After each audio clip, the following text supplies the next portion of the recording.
Warren Cantrell here at the Seattle International Film Festival. I'm sitting here with Jane Weinstock, director of the film The Moment, and she's been kind enough to spend a couple minutes talking with me about her film, which showed last night at the Uptown Cinema, and I think got a great response. We were just talking about that a moment ago. So, Jane, thank you for being here. Sure.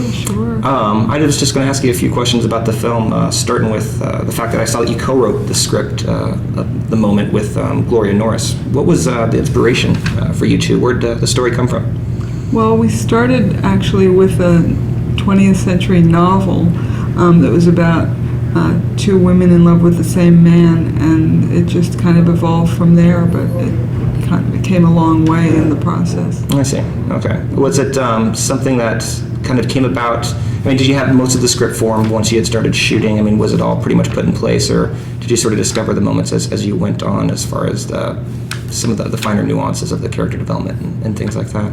Oh, I think it was pretty secure by the time we started shooting. Yeah. And we did some rehearsing before that. Sure. And we made some changes. Jennifer Jason Leigh, who's in the movie, she's a director herself and a writer, so she had a lot of great suggestions for us. Oh, that's wonderful. That actually brings me to my next question, because she's unquestionably the lead of the picture, and carries most of the story. How did you two get together? Did you, when you were writing the script, have her in mind, or? No, I really didn't. It was our casting directors came on and they said, Jennifer Jason Leigh would be perfect for this.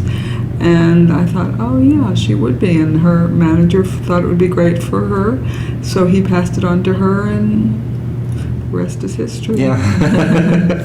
As far as the lead character, I mean, you set her up as a kind of an unreliable character early on, what with her visual tics and things like that. Yet at the same time, she's the person who sort of carries the film. Is that something that you were conscious of when you were writing the script, as far as keeping? Very much so. That Okay. was going to be her point of view, and she was somebody who had lost her mind, so she could not be a reliable narrator. Mm-hmm. So what I wanted to be where she was all the time. Mm-hmm. No, I thought it created a really great tone for the movie, as far as the development of the plot and what was going on, with slowly coming to the point of what happened, and both in Somalia and with the events of her rehabilitation and things like that. It definitely tonally it seemed to fit the picture. So. Oh, good. When you were shooting different versions of the scenes with your actors, because you had a lot of coverage for the different moments, depending on obviously where they were, did you inform them of what angle each version was supposed to represent in the story, or did you just sort of direct them in the moment and sort of let the editing do the work? It really came together in the editing. Okay. It was written, obviously, to have each scene, each version of the fateful night be slightly different. Mm-hmm. And we followed the script, but then we made, really finessing it in the editing process was such an important part of the process. Yeah, no, I can see that, absolutely. Yeah. Practically speaking, what kind of a shoot was this in terms of a schedule? How much time did you have? We had 22 days. Oh, okay, so pretty quick. It was fast. Okay, and as far as locations, where were you? We were in and around LA. Okay. We never, we went to Santa Clarita for Somalia and Afghanistan. Okay. And then we were at a Jewish summer camp for the mental hospital. Oh, all right. And then we were in LA for other parts. All right. No, that surprises me, just because it does. The film has a feel of a bunch of different places, so that's it seems like it seems like you capture that well. Yeah, that's good. Now that said, it did feel a little bit confined at times, but I felt like by design, like some of the shots where you had Lee sort of in enclosed spaces.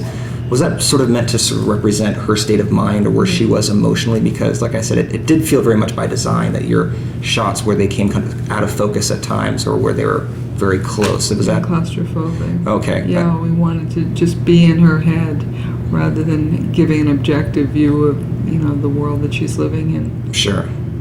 See it through her eyes. Now, who was your director of photography? Was that something? James Laxton. Okay, and is that something you spoke with him quite a bit about, as far as creating that atmosphere? About getting that subjectivity, yeah, definitely. Okay, yeah. Well, again, I think it came across in the film. It was definitely a tangible feeling of confinement, but at the same time, I felt that as the movie progressed and we were getting deeper into it, definitely opened up a bit more. So I was curious about that. That's interesting. one of my favorite components of the moment was the interactions between Alia Shikat's character and who was Jessie, and her mother, Lee, played by Jennifer Jason Lee.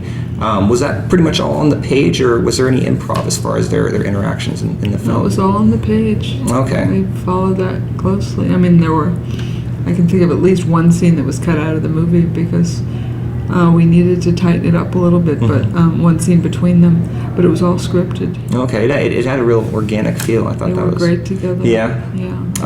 No, that's wonderful. Ali's a wonderful actress. Yeah. Oh, and I know right now she's getting a lot of attention because of Arrested Development. Everyone's really excited, but exactly. That's wonderful. Was that how long ago did you shoot this? Was this We shot in November, December of 2011. Oh, okay. We edited for a long time. I gotcha. Okay. So. All right. And then we did some reshoots, or they weren't exactly reshoots, they were actually new material, because a lot of the movie, as you know, is framed by these shrink sessions.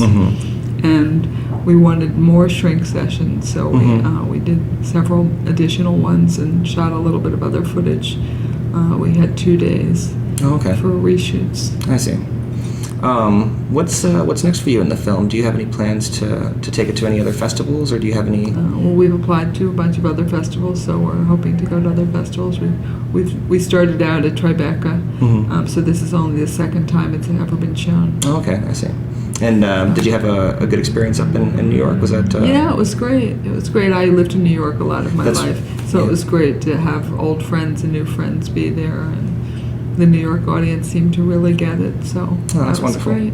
Excellent. Well, I hope the experience here in Seattle is just as productive and fruitful for you. But Thank you.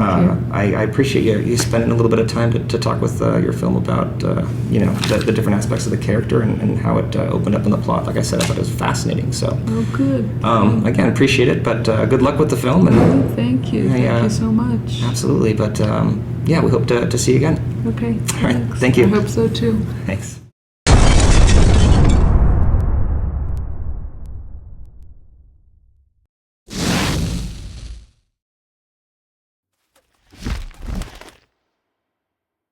Mm-hmm.